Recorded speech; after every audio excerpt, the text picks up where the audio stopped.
예수님은 공생의 사역을 시작하시자마자 온 지역에서 예수님을 찾아오는 사람으로 인하여 분주한 일상을 보내셨죠.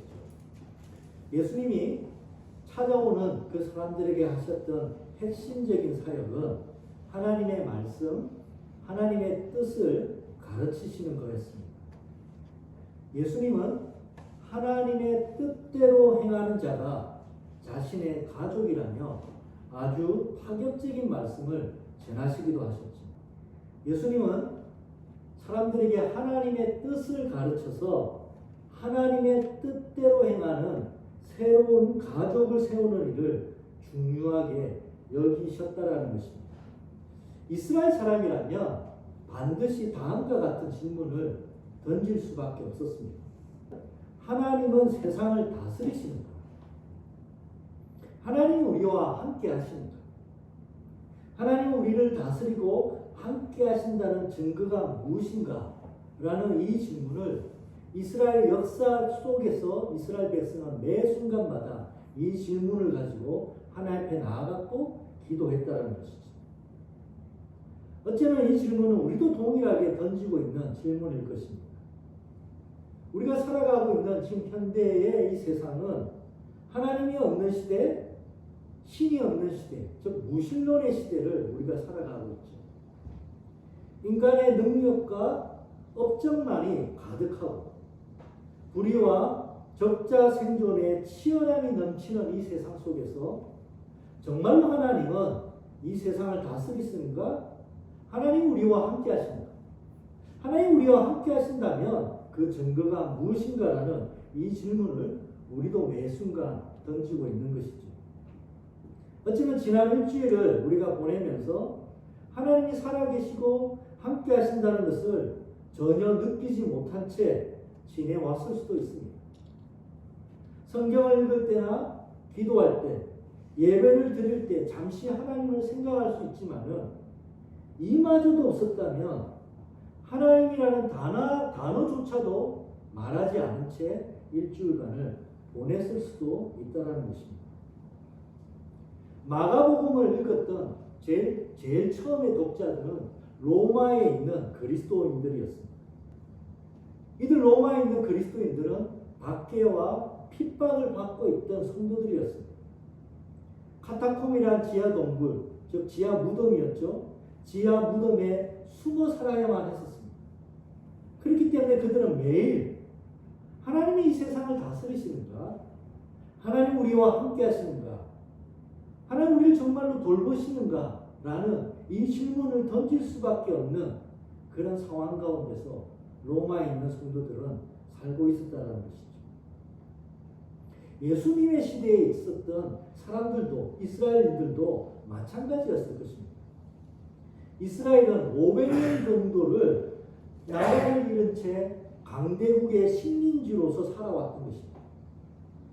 힘없는 팔레스타인의 조그마한 나라 이스라엘은 이 강대국의 식민지로부터 벗어날 가망성이 전혀 없는 채 살아왔던 것이죠.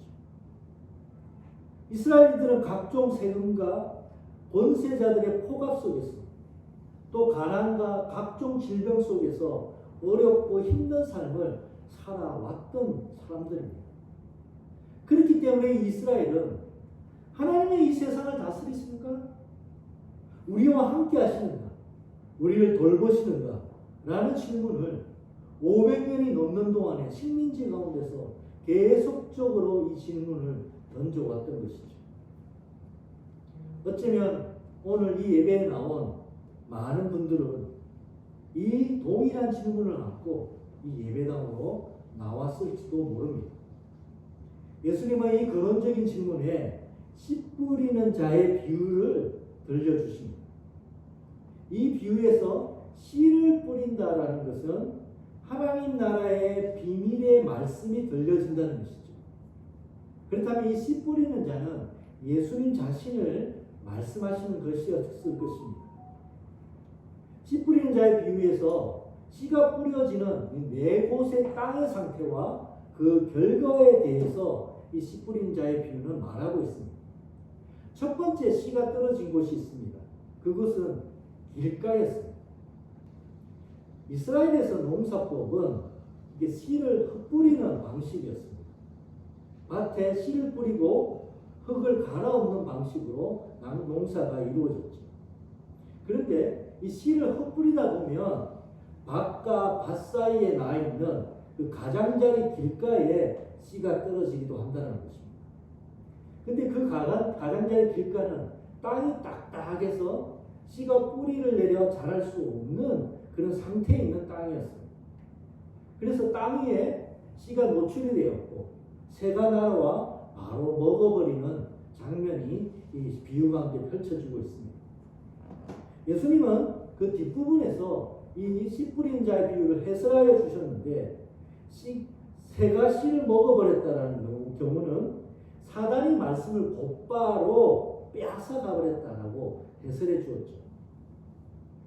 자, 씨가 길가에 떨어졌다는 것은 처음부터 하나님의 말씀, 하나님의 나라의 비밀을 받아들일 수 없는 그 상태에 놓여져 있는 사람이 있었다는 것입니다.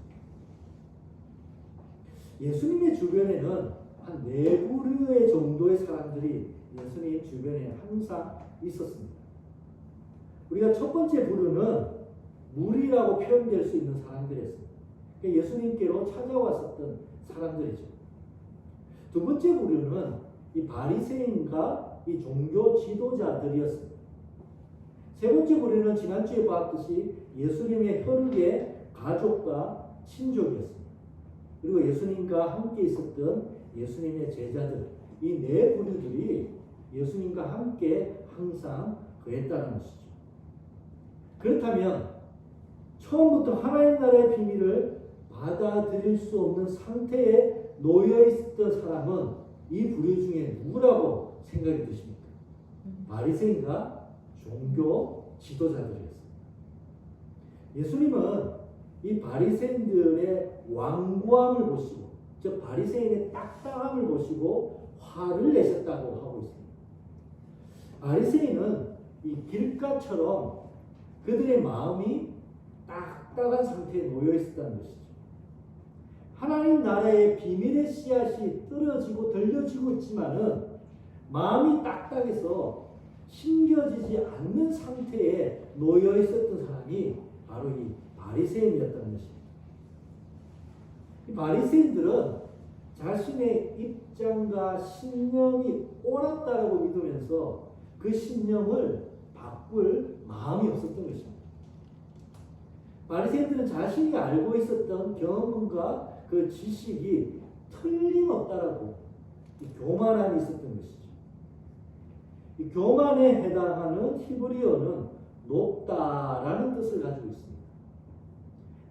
나와 내 생각이 그 누구보다 높이 있다는 것이죠.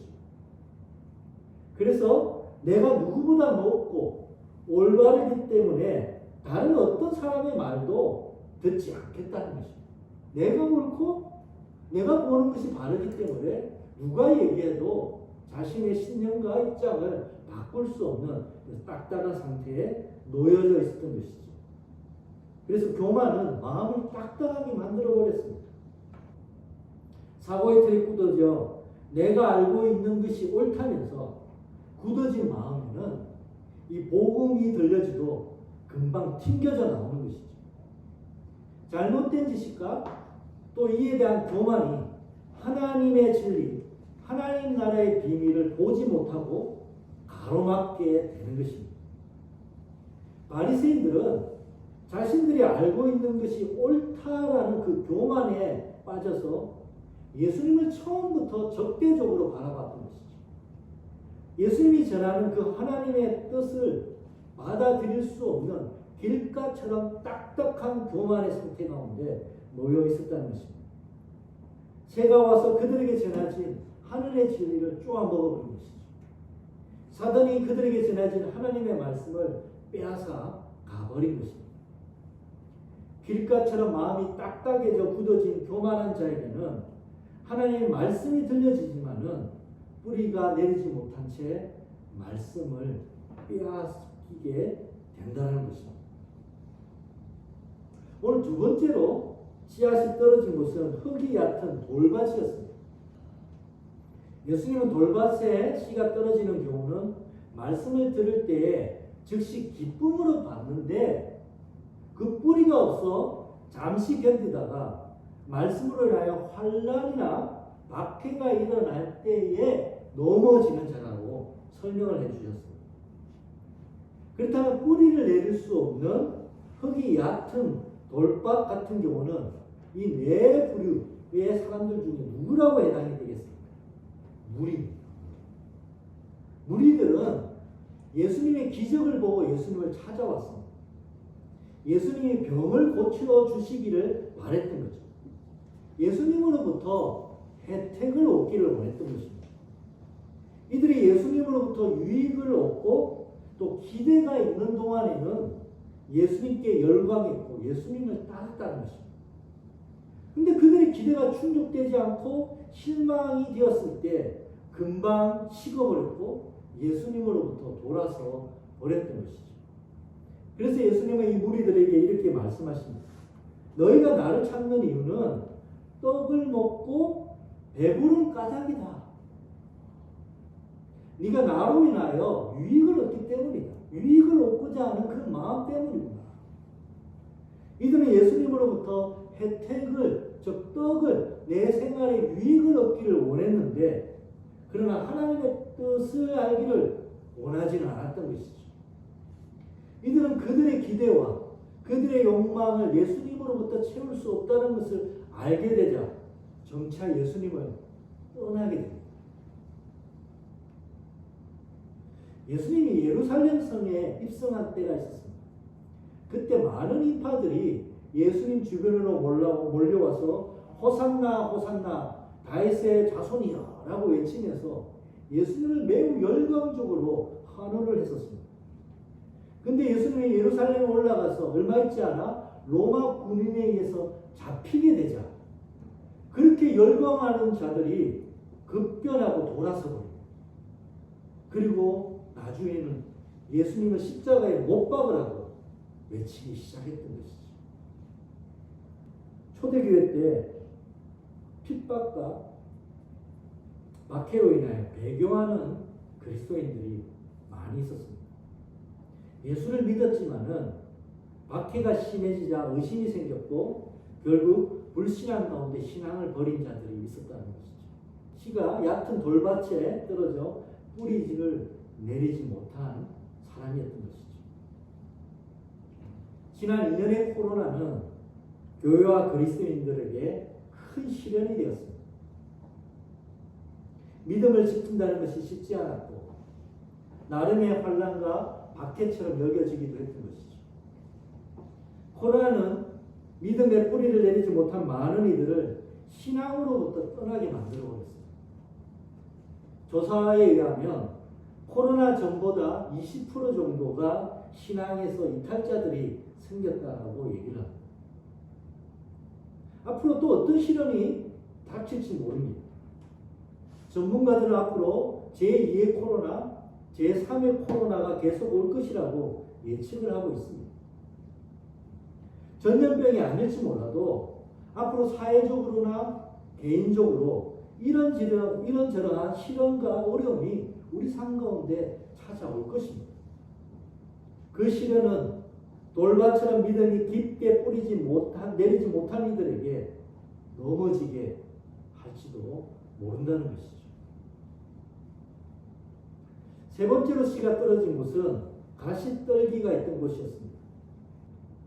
이 경우는 네 부류 중에서 예수님의 가족에 해당된다고 볼 수 있습니다.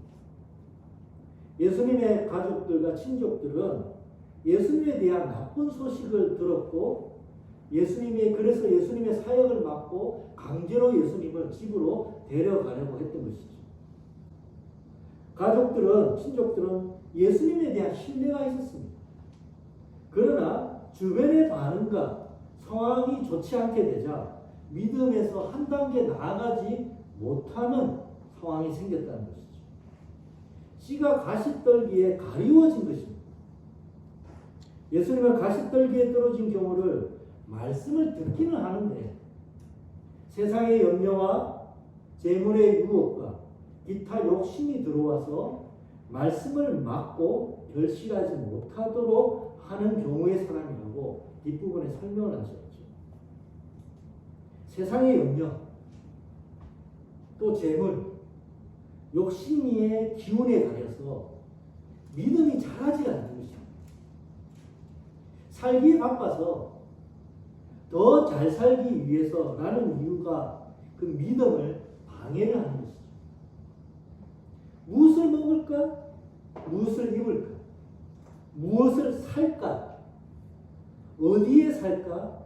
어디로 여행을 갈까?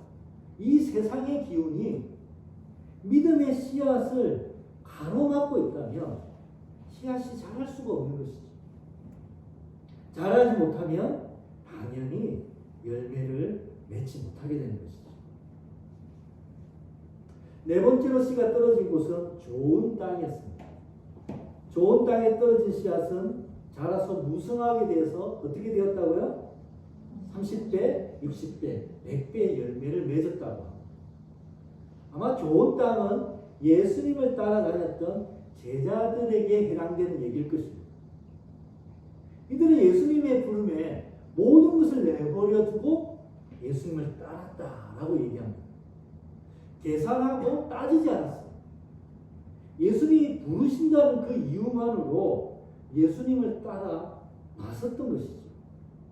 예수님께 마음을 열었고 전적인 헌신을 보여주었습니다. 그래서 제자들은 좋은 땅이 되어서 하나님의 진리의 씨앗이 자랐고 결국 이들을 통해서 100배, 수만 배의 열매가 맺어지는 놀라운 역사가 일어나게 되었던 것입니다. 예봉교의 모든 성도들이 좋은 땅이 되어서 좋은 열매를 맺는, 풍성한 열매를 맺는 그런 귀한 성도들이 되기를 주님의 이름으로 축원드립니다.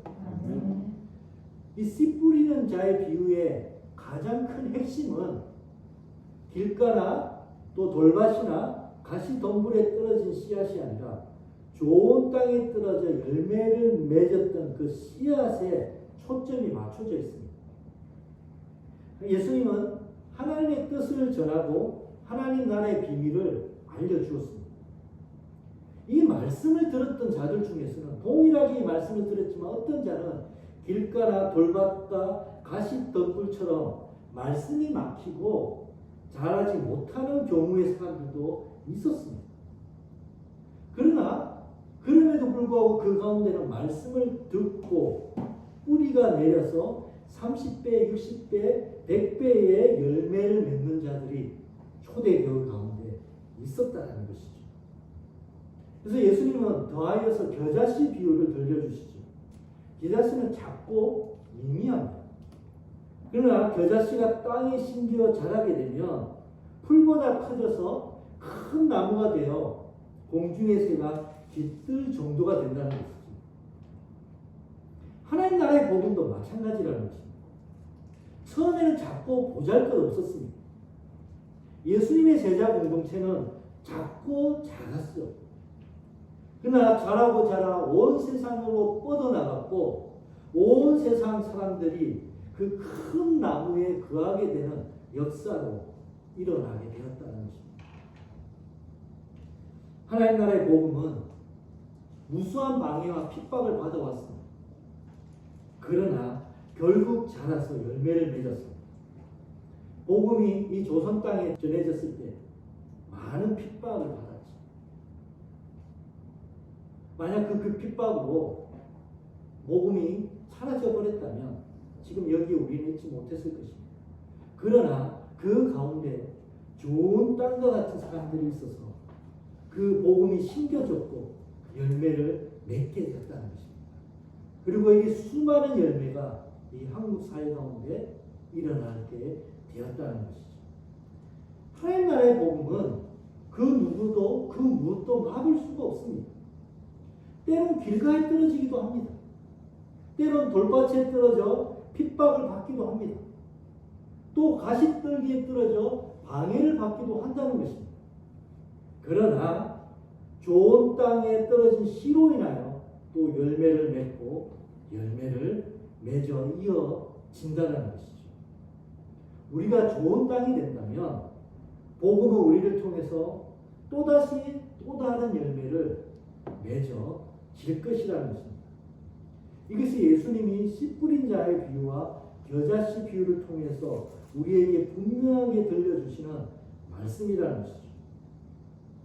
하나님 나라의 복음은 지금도 좋은 땅과 같은 믿음의 사람들을 통해서 열매를 맺고 있습니다. 코로나 같은 이러한 여러 여건과 상황들 때문에 하나님 나라의 복음이 위축되기도 하고 방해를 받기도 합니다. 그러나 복음은 처음에 전해질 때부터 방해를 받았고 핍박을 받았고 길가나 돌밭이나 가시덤불에 떨어져서 사라지는 경우도 있었다는 것이죠. 그러나 그 복음은 좋은 땅과 같은 사람들에게 심어져서 30배, 60배, 100배의 열매를 지금까지 맺어왔다는 것입니다. 하나님 이 세상을 다스리실까요? 하나님 우리와 함께 하실까요? 라는 이 질문에 대한 답은 너무나도 명확합니다. 하나님은 예수 그리스도 안에서 이 세상을 다스리시고 우리와 함께 하신다는 것이죠.